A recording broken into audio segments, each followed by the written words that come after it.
There we go. It's so funny because every time you come on this app, every person's connection has something on or off or off or on. My manager will probably get mad, but they made this background that has the Savatage logo. Yeah. And the problem with it, when you move, it takes your head away, you know, and it's... Yeah, I know. I'm only home for about 2 more weeks before I got to leave for Florida to start Savatage rehearsals for South America. There you go. So, yeah. I was fortunate enough to be at Wacken in 2015, where you guys played. And I saw that, and I was wondering, I thought like, well, it's going to be another couple of months till I'm going to see you guys back again. Now it's been a couple of 100 months. I'll be able to see you guys. Yeah, I mean, what did you guys take so long? And was it that difficult to get this whole family together again in this constellation? Well, the bottom line is Paul O'Neill passed away in 2017, you know, and I don't think, you know, when you deal with people in your life, there's not you ever expect anybody to die, but there's always somebody you always figure is going to be there. You know, till the very end. I mean, when I got the phone call that Paul had passed, it hit me like a freight train. You know, I still to this day sometimes don't even want to accept. I do interviews and I talk to people in a present tense with him, like he's still making decisions and doing the things now. You know, he was a father figure. He was my mentor. He was our boss. But you know, when he passed, it took us a while to get back on track with TSO. You know, just, you know, we toured that year, but I'm just saying in general to screw our heads on straight and keep his legacy alive. And he was the one who was really trying to speak to us about getting Savatage going again. And then unfortunately COVID hit.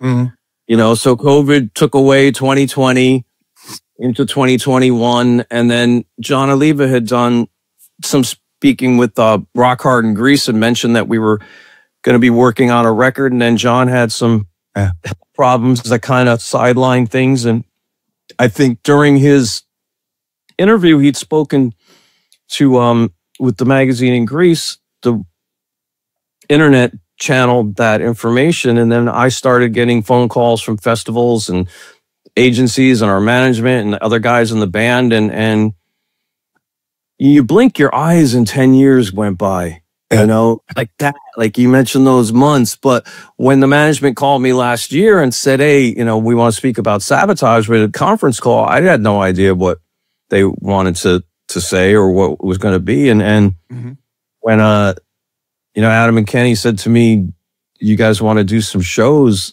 I almost started crying, you know. It was just like, I've been waiting for that for a long time. Everybody knows how, not just important that Savatage is to me, but how important the European fans are, you know, is how close a relationship that that Savatage had with many of the countries there. Germany, I mean, we played more German cities, I think, than we have in you know, most states and places in America. We had a really great relationship with people over there, and I miss the people, I miss the fans, I miss the history, the culture, you know, just the whole thing. A part of my life was gone. I love TSO. It's like the gig is a blessing. You know, we have a show in America that plays for 1 million people a year, and it's the biggest rock and roll show that's ever been in an arena in the States. It's crazy. And it's so much fun to do that.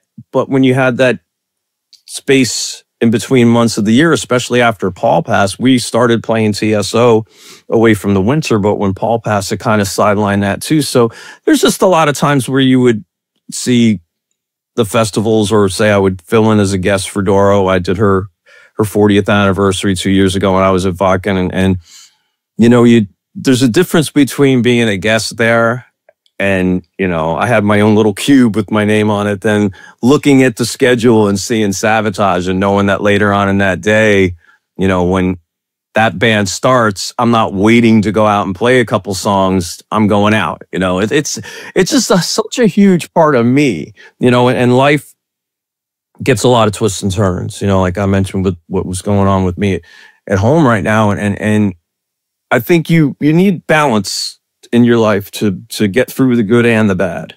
Yeah. And I think there's a proper amount of good that needs to be there to have the bad and the other side be balanced out. The world's crazy now. And Savatage coming back into my life has given me a peace of mind that is allowing me to focus on, do the laser sharp focusing on what I'm doing.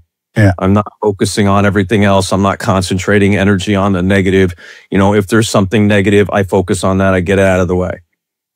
If there's something that I need to take care of, but I don't pay attention to the rest of the world right now. I'm so excited about what it is that's coming up. And I think that fulfillment of me personally as a musician and a person is exactly what I needed for the time we're in right now. And I can't wait to get on stage and show the fans exactly how important this is to me, and how, the band is going to show how important it is to us, that everybody seems pretty excited to see us coming back again.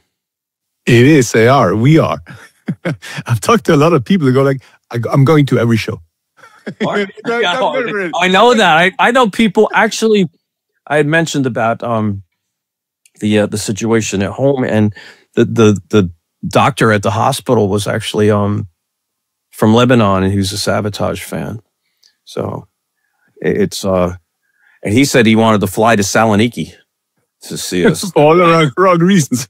Yeah, and I have spoken to people that are flying over there and have multiple. They're trying to figure out which map they want of the time over there. I mean, we were blown away. We didn't know what to expect when we released headline shows. Yeah. And, when we saw, I got the phone call that Oberhausen was sold out. It was like pretty quickly. I was like, we're still 7 months away from the show. It was like, and that's festival season too. So I'm going, wow, people are scheduling us around their festival work. And the same thing happened in Munich.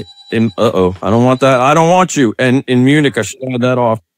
But it's been great, and we're really excited to not only see the fans that used to see us, but there's been 20 plus years since we toured Germany. Yeah, and the rest of the world. So somebody who's 20 right now was not there.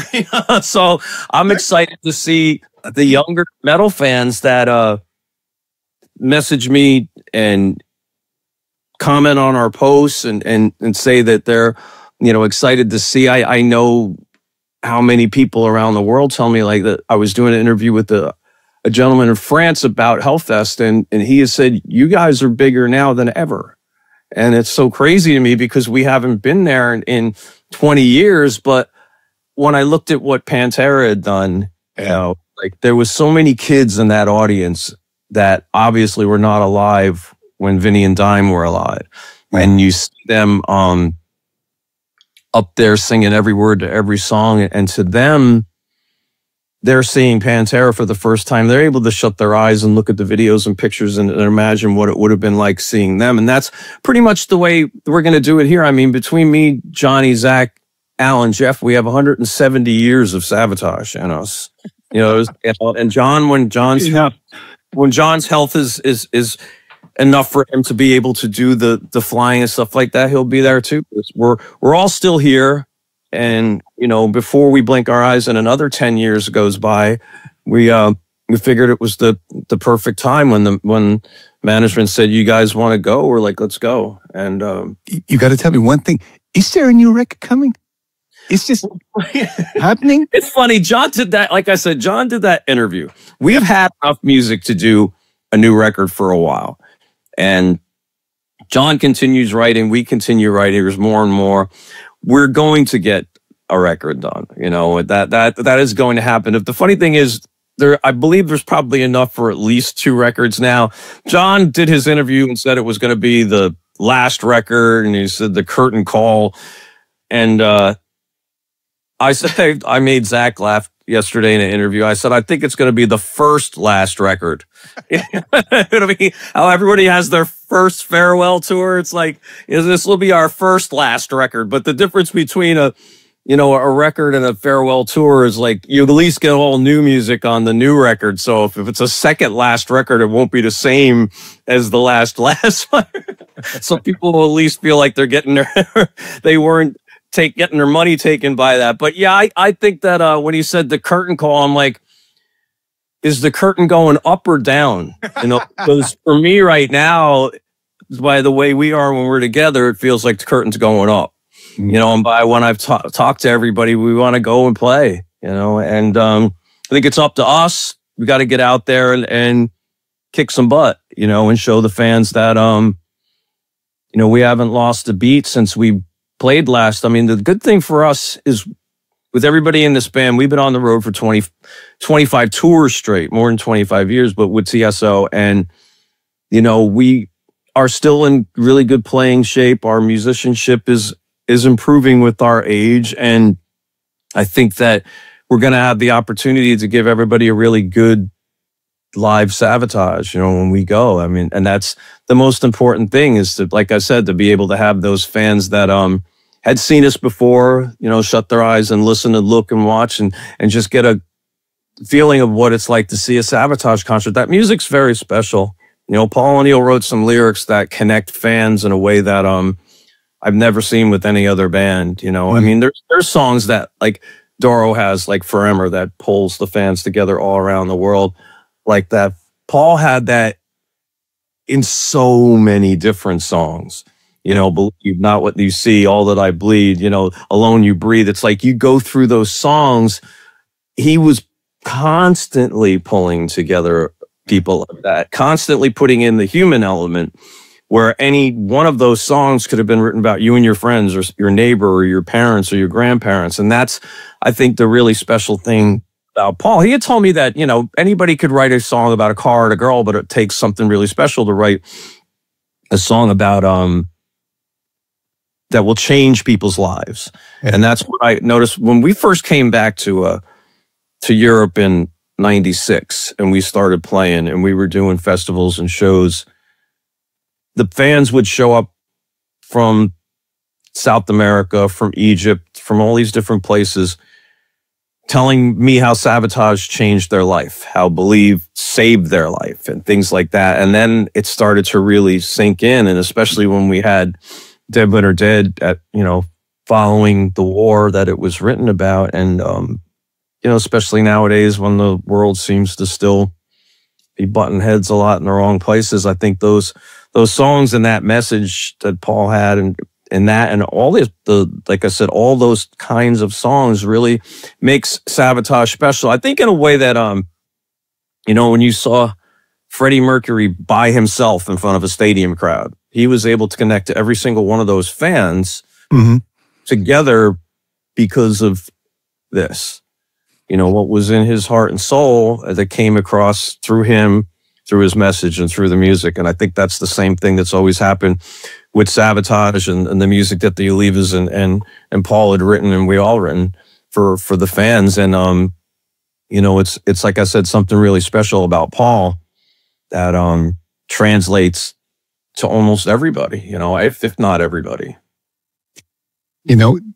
The songs and the set list is going to be crucial on this tour, because I heard, fans expect to play you every note from every record that you've ever made, which is not going to happen. So how do you decide on the songs that you're going to be playing live?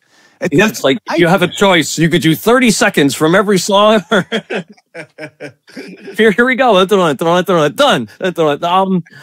I told them not to let me do it because I would have a 5-hour set. I'm the worst person to ask. I like every song. So as soon as I think of a song, I'm like, that one should be there. So I just let everybody talk. I mean, I know we're asking the fans, we're looking at the obvious, which songs does it seem like people are listening to on a daily basis. You're able to see that now, which you get a good idea of which ones you have to do. And, with Zach singing everything, we have to be kind to him because he's going to be doing an awful lot of singing, and some of that stuff that was John on the recordings, it's not, you know, Zach's natural voice to be singing that. So we don't want to put too much pressure on him to have to do too much of that. So of course we want to go a little heavy on the things that Zach had sang, but we're still doing a lot of the classics. The good thing about Savatage is all our title tracks seem to be one of the most popular songs from each record. So we're able to do it that way, and that helps when you're trying to make a decision instead of going, oh, we got to do the Edge of Thorns record. And imagine if Edge of Thorns was, you know, one of these really bizarre, artsy kind of songs that really was, you know, then you had to pick one of the other 10, you know, which say if every song was one that everybody liked, at least Edge of Thorns is obviously one that they're going to want to hear, you know, so that helps us out in that way. I think that the only record where you really don't pull straight to the title track with Savatage, well, there's two actually, is Streets, because everybody tends to go right towards Believe or Jesus Saves. And then you look at Poets and Madmen, where was the only Savatage record where we didn't have a title track. Yeah. Yeah. Yeah. Oh, that's the rest of them, Haul Them Out, King, Power of the Night, Sirens, you know, you Gutter Ballet, Handful of Rain, Wake of Magellan. It kind of like, it writes its own set list. It's a track tour. Yeah, there's worse problems we could have. But yeah, like some of the ones kind of decide for themselves through that. And then, you know, you want to have a good variety. There's so many of the songs that had the counterpoint vocals in it where the multiple vocals were going. And, you know, that kind of thing. I just know that songs like Chance definitely had a marriage with the live crowds that was very special. And you just remember what worked and you try to put it all together. Of course, we have a festival set time and then a headlining set time. And we're getting together extra songs so we can maybe swap around the headline shows since there's only a few of them. Mm-hmm. To give more of a reason for people to have to see them all. I heard they did, but you know what was funny with that? Doro was always like that with her shows because she was so close to her fans. And if we did a set one night and one fan said they wanted to hear Fight for Rock or Metal Tango or something old the next night, she'd be sitting on the bus all day long. She'd be like, Chris, I don't know. I think we got to do Metal Tango. It would just get inside of her head that there might be Doro. Yeah, I know. Believe me, I've 20 years with Doro. I have a pretty good Doro. I do a pretty good imitation of Holger too, or her manager, but I'll save that one for now. But yeah, no, I love Doro to death. But it's that same kind of thing. You know, you're gonna run into people that want to hear something always, and you just try to make them all happy. Like I said, you don't do too many of the, 10 songs that are all the same. And then, they all start to repeat themselves. So you got to kind of pace it like you're making a record. When you have an album, you don't have 10 chances on the record. You have one chance on the record. So when you're doing your live set, you're going to kind of be pacing it like that in many ways, in little pieces, trying to put together little quarters. I think it's more the way to say that that'll work. But there is so much music. It's crazy. Yeah, it's crazy. The next, I have a question that actually, when I thought about it, I thought it could come over like a joke, but it's not meant as a joke in no reason. But do you actually recall how often you joined Savatage and you left Savatage in your life? Well, here's the thing. I only joined and left once. Okay. Because here's the thing. Now, in the very beginning, I met Paul O'Neill when I was 17. That was back in 1986. And he was managing and producing a band called Heaven, which had the song Knocking on Heaven's Door. That was a big MTV song at that time. Their guitar player had left due to fake ID. Sorry, people. The drinking age got moved from 19 to 21 in New York. My brother was 19. I was able to use his ID to get into clubs. I wasn't drinking, but I was able to get to places I wouldn't have been able to get in. And I met this singer, and I had a cassette tape on me, and I knew he was looking for a guitar player, and I handed it to him, and I wound up getting that gig. Now, Paul was producing that band. We did some recording, but the work with Paul and Heaven fell apart. Paul started working with Mountain King. Now, Paul produced a huge sound on Hall of the Mountain King. Yeah. And he wanted to have the band to be able to do that live. They only had Chris as a guitar player. So it was really Paul's idea at first to have a guitar player come in, and he thought I would be perfect for it. And, you know, we butted heads on it. And eventually I got in and did that tour. And I wasn't an official member of the band. They'd asked me to join for Gutter Ballet. So that was really kind of like, it was my first time joining. I'd played with them in 87, 88. I was 19 was the first time I played. Now, I had a band with my brother at the time. And back then, you know, you kind of look like a band whore if you played with more than one band, you know. So my brother was really depressed and almost, I mean, I don't want to go too personal with it, but almost suicidal at that point in time because of the fact that my career was exploding with Savatage and he was sitting and working a day job, and it really got to him. And I think my combination of being too young and stupid to figure things out the right way, I managed to leave Savatage after Gutter, which never should have happened. I should have stayed and worked with my brother and still stayed for Streets, because then I would have been on that cover. But when John was out of the band after the Streets tour, me and him connected together immediately. This was within, you know, by the end of 92. So it was only like a year and a half that I was actually away from Savatage. Then me and John did Dr. Butcher. And then in 93, his brother passed. So 94, he went on the road for Japan Live. 95, I went back into Savatage, and I've been there ever since. Now, we never broke up. Okay. When we stopped playing in 2003, Savatage never broke, or 2002, we never broke up. So that's the one thing that I think everybody always says when they said ex-Savatage. No, I was still Chris Caffery from Savatage. Savatage was, remember Austin Powers? He was like cryogenically frozen. It's like, that's what it was like. Here's Chris Caffery. You go to the Ice Museum. Chris Caffery at Savatage. Frozen, like waiting from 2003. And now they just freaking defrosted me. We're back at it. It's like I never left the band. The band never broke up. So technically there was just that one period of time, which, you know, I regret that for so many reasons, mainly because I lost those last years of Chris Oliva's life. You know, we were really good friends, and he gave me that opportunity to be a part of his band. That's why when I speak to people and they say, well, if John's not there, there's no original members. I'm like, aha.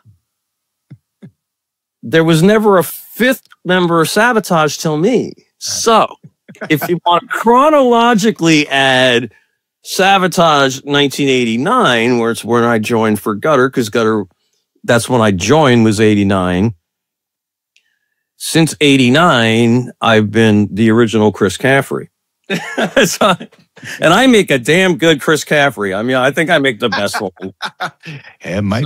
So you have that. Everybody has the original Chris Caffery, because there was never a second guitar player in the band. So that particular position in Savatage was something that was created by Paul and then given to me, for me, because of me. They probably wouldn't have taken anybody if they didn't like me. And it was because we got along so well and the band sounded the way it did, because me and Chris sounded very similar on rhythm guitar. So it opened up the world to him as a lead player when I was behind him as a rhythm player. And I always felt like I let him down. And it's a big reason why it was so important for me to go back into Savatage. You know, I really felt like that was my home and I never should have left. I could have channeled my energy towards other bands, which I did with Dr. Butcher. But, you know, when John's brother died, John went back to working with Savatage and used that as a huge release for the emotions he was in, not working with his brother and not having his brother anymore. So we kind of just all bonded together with Paul and kept the thing going. And, like I said, I haven't walked away. I haven't walked away from Paul really since other than that 1 year since I was 17.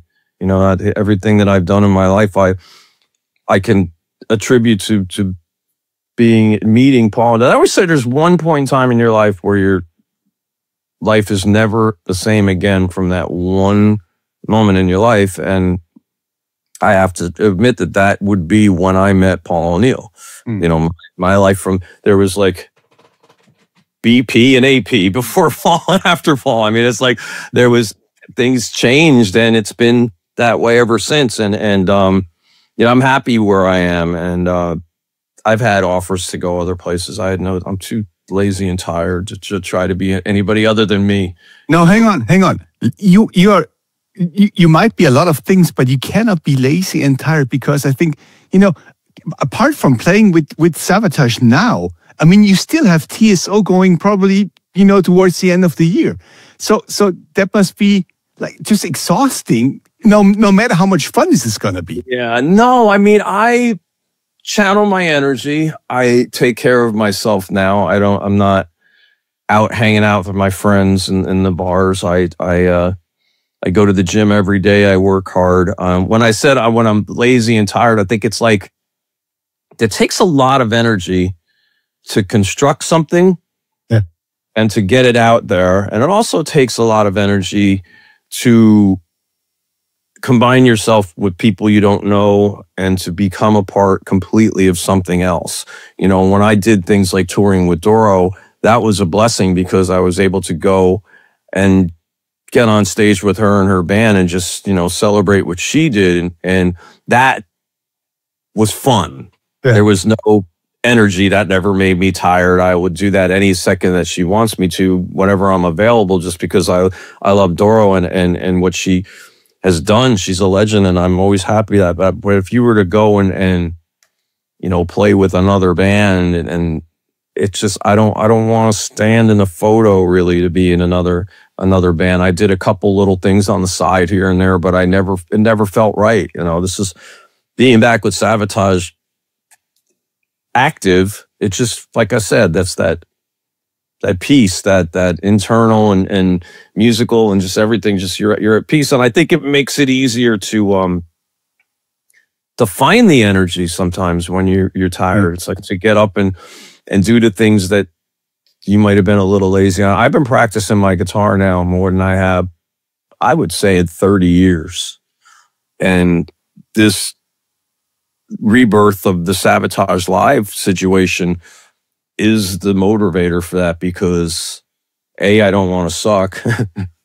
And B, I want to do it better than I ever have. I want to pay tribute to Chris and this music better than I ever had. And I think I've gotten a lot better as a player and a musician and a person. And I think that it just has inspired me. I would pick up the guitar sometimes, and it's kind of, everything was feeling the same. And I was doing solo records and making music, but now it's like I pick up my guitar and I'm getting excited about playing faster and stronger every day. And it's making me want to get up there. It's like, I know I got to get on stage before Richie Faulkner. It's like, that's not an easy thing to do. He's he's a younger me on steroids. So I'm like, I got to go up there and kick some butt, man. So I'm ready for that situation. And I want to, I got Al Petrelli on my side, probably one of the, if not I would say he's probably the best all-around guitar player I've ever played with in my life. So I want to get up, make sure I'm right there at his level of playing. And I think that, it's not that you just want to have that presence, and I'm really excited to let people see what it is I'm doing right now. And plus, there's some crazy little ghosts that are following me around too. And me and Zach were talking about this in an interview yesterday. It's just something happening with my playing. Maybe it was the fact that I was taught by Chris almost 40 years ago, and through time, maybe I developed the same way that he was when he was younger, and there's just ways I play things out that are similar to what he did. But some of the leads I used to play on tour with him, I'll pick up a guitar and play in a different spot on the neck all of a sudden. And then it sounds just like the record. I'm like, all right, I never played this lead on this spot on the neck before, nor did I even try to figure it out. What just happened? Or there'll be songs on Edge of Thorns that I never played, and I get to the lead, and I play through the lead with the record like it was me on the record, and I'm going, all right, this is creepy. It's like, what just happened? Telling Zach about it. So I think that the spirits are happy. They're going to be smiling when we go and play. You know, Paul and Chris and all the ghosts that follow us around are going to be happy, and it means so much to me. Like I said, this is such a big part of my life that it just makes me really happy to know it's back in. I have one last question, Your Honor. There's even we here got to see TSO, and I saw TSO in the States, and I saw these shows, and they're like overwhelming, you know, with everything. So do you think that there's a slight pressure somehow that Savatage has to go show-wise into the direction of TSO, or is it going to be completely different? Well, I mean, funny you should ask that question. Oddly enough, my very first tour with Savatage was the Mountain King tour, and our lighting designer on that tour when I was 19 years old was Brian Hartley, who was the lighting designer for TSO, puts all that crazy stuff together. And a month and a half ago, when we got off the TSO tour, I got a message from Brian saying, I can do all the Savatage shows. So that's all I know now. I haven't seen it, but if I know Brian, then I know the TSO, you know, the powers that be, and the way everybody thinks it'll be as good as it possibly can be. So I think that if you have the guy to design TSO's light shows as your light man for Savatage, there's a good chance people won't be disappointed. So, I think that made me feel better. I was like, But, you know, again, the whole thing about that being the fact that, you know, not next year, in 2027, it'll be 40 years since I first was on a tour bus with Brian Hartley. So it's crazy, you know, it's just time, like, boom. And I don't feel like 40 years has gone by. I can spend time thinking my way through them all, but it's crazy. And that's, like I said, why I think everybody knows that, you know, you have a window and the window's open. And I think we're all, you know, we're physically, mentally, and musically able to go out there and do this as good as we used to, and hopefully better. And that's all we're going to try to do. You know, like I said, I'm beating myself on it. I have a few goals that I want to get, you know, as far as the playing. I have a goal where I want to be like the same exact weight that I was then. You know, it's like I want to go up there and be like as good as I can be to the people that see us, so they don't go, oh, you look good, he's awfully fat, he must be eating a lot. You know, it's like, no, it's like, I don't want that one. It's like, I want to go up there and just be me, you know, a little bit older, and a lot wiser, a little bit older, and I still make mistakes. We all do, but that's because we're human beings. We're not supposed to be perfect.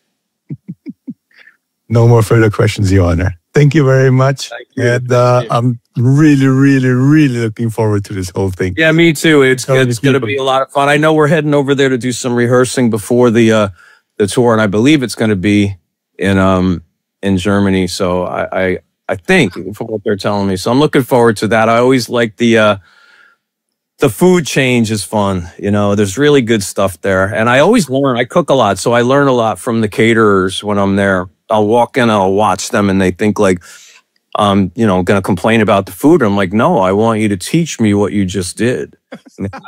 How did you make this hummus, and why is it so much better than the one I have in America? And how did you cook the steak, and why does mine never taste like? So I'll look at the cooks and I'll ask them questions. So I learn. I'm like a ball of information, and some of it's very useful. But I'm looking forward to it. It's going to be great, and I can't wait to see everybody.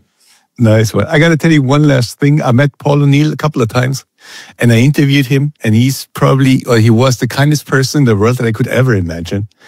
But he was the worst fucking interview partner in the world as well. Why is that? Those interviews took 3 or 4 hours, and I didn't. Yeah, because Paul will do that too. He probably went off on a tangent. You never got to your questions. But I used to get on the phone with Paul at 3 a.m. or whenever he'd call me or to discuss something. 2 hours later, we didn't even get to what he called about, and then he's like, "I gotta go." And I'm like, you called me to talk about something, and then you went on talking about the Chinese democracy, and then you hung the phone up 2 hours later after we were discussing the Russian Revolution. It's like... Exactly. It was just insane, but nice. All right. I won't keep you any longer. Thank you very much, and it was really nice talking to you. You too, very much. Thank you. See you in June. Absolutely.